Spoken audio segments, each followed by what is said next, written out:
Hello guys, welcome back. Accounting Brahma में एक बार फिर से आपका स्वागत है। तो आज का जो हमारा टॉपिक है वो है लायबिलिटी। तो लायबिलिटी क्या होती है इसके बारे में आज हम जानेंगे। तो टॉपिक स्टार्ट करने से पहले आपसे एक रिक्वेस्ट है कि प्लीज़ आप चैनल को सब्सक्राइब कर लें अगर अभी तक आपने नहीं किया है तो चलिए वीडियो स्टार्ट करते हैं और समझते हैं लायबिलिटी क्या होती है। तो what is an liability?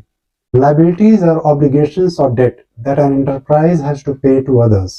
Liability basically एक obligations होता है या debt होता है जो हमें अदर देन बिजनेस बॉडीज को पे करना रहता है।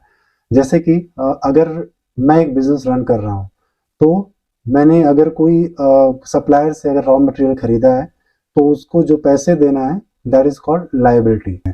अब लायबिलिटी को दो भाग में डिवाइड किया गया है। अब क्यों किया गया है इसको इस तरह समझते हैं कि जैसे अगर मैं एक बिजनेस रन कर रहा हूँ तो मेरे बिजनेस में कभी भी जो भी पैसे देना होगा किसी आउटसाइडर को वो या तो 1 महीने में देना होगा या 2 साल में देना होगा या 1 साल में देना होगा। मतलब वो डिवाइडेड है, मतलब वो फिक्स टाइम है कि मुझे कब पे करना है। तो उसके बेसिस पे वो जो पेमेंट टर्म है उसके बेसिस पे हम लायबिलिटी को कैलकुलेट करते हैं कि वो करंट है या फिर नॉन करंट लायबिलिटी है। तो करंट लायबिलिटी जो होती है वो 1 साल के अंदर जो भी ड्यू डेट है, यानी कि 1 साल के अंदर जो भी हमको लायबिलिटी क्लियर करना है उसको हम करंट लायबिलिटी कहते हैं। और जो 1 साल के ऊपर जितने भी ड्यू डेट हैं, यानी कि जितने भी उधारी हमको 1 साल के बाद पे करना है उसको हम नॉन करंट या फिर लॉन्ग टर्म लायबिलिटी बोलते हैं।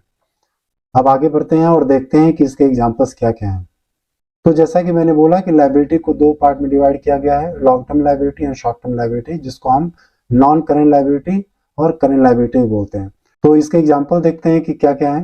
तो पहला है long term borrowings. Long term borrowings क्या होता है कि जैसे अपने बिजनेस को चलाने के लिए मैंने किसी भी फाइनेंशियल इंस्टीट्यूशन से या फिर किसी फ्रेंड से या किसी बिजनेस से मैंने अगर पैसा लिया हुआ है लॉन्ग टर्म के लिए, जैसे कि मोर देन 1 ईयर की I will return it back after 1 year 2 years and likewise, या फिर इंस्टॉलमेंट में उसको पे कर रहे हैं हम फॉर 5 ईयर्स और 10 ईयर्स। तो ऐसे लाइबिलिटीज को हम लॉन्ग टर्म बोरोइंग्स को कहते हैं और वो नॉन करेंट लाइबिलिटी होता है।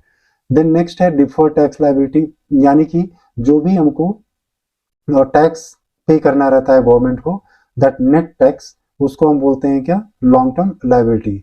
देन ऐसे ही अदर लॉन्ग टर्म लाइबिलिटीज हैं, फिर लॉन्ग टर्म प्रोविजंस हैं। अगर हमने कोई प्रोविजंस यानी रिजर्व्स रखा हुआ है, there is difference between reserves and provisions, but अभी समझने के लिए हम ये समझेंगे कि प्रोविजंस को रिजर्व कह सकते हैं यहाँ पर। तो जो भी हमने प्रोविजंस रखा हुआ है लॉन्ग टर्म के लिए कि इफ बिजनेस इज से नॉट परफॉर्मिंग वेल, अगर बिजनेस परफॉर्म नहीं कर रहा है अगर अच्छे से, तो हमारे जो ड्यूज हैं वो हमारे क्लियर हो जाएं, right. So there should not be any problem to repay the dues.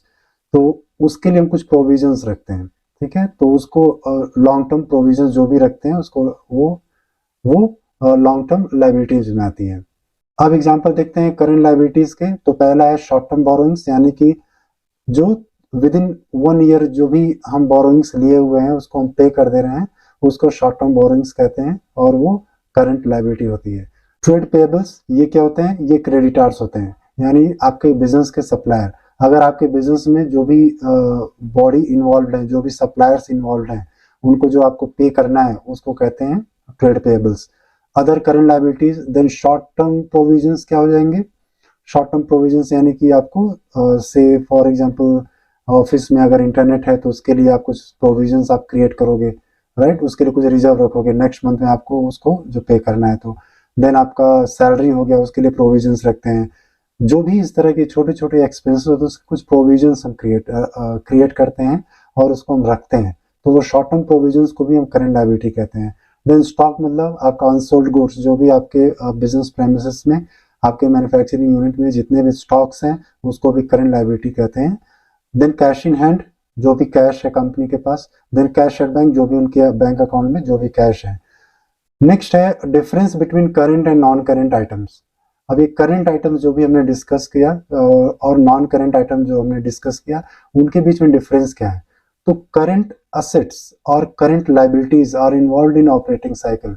जितने भी करंट आपके असेट्स या लाइबिलिटीज होती हैं, तो जैसा कि हम अभी डिस्कस करें लाइबिलिटीज के बारे में, तो हम लाइबिलिटीज की बात करेंगे। जितने भी करंट लाइबिलिटीज होती हैं वो ऑपरेटिंग साइकिल में इन्वॉल्व होते हैं, यानी कि आपके जितना भी आपका ऑपरेशंस हो रहा है उसमें ये इन्वॉल्व होते हैं current liabilities. Current liabilities are realised and settled within 12 months. जैसा कि मैंने बोला current liabilities within 1 year इसको हम सेटल करते हैं। ड्यूज जो होते हैं वो क्लियरेंस हम उसका 1 ईयर के अंदर में करते हैं। Then current items are primarily for trading. Current items are cash और कैश इक्विवेलेंट। तो बस आज की वीडियो में इतना ही। ये छोटा सा एक ट्यूटोरियल मैंने बनाया लायबिलिटीज को समझने के लिए। तो आई होप कि आपको एक प्रॉपर इंफॉर्मेशन लायबिलिटीज के बारे में मिली होगी।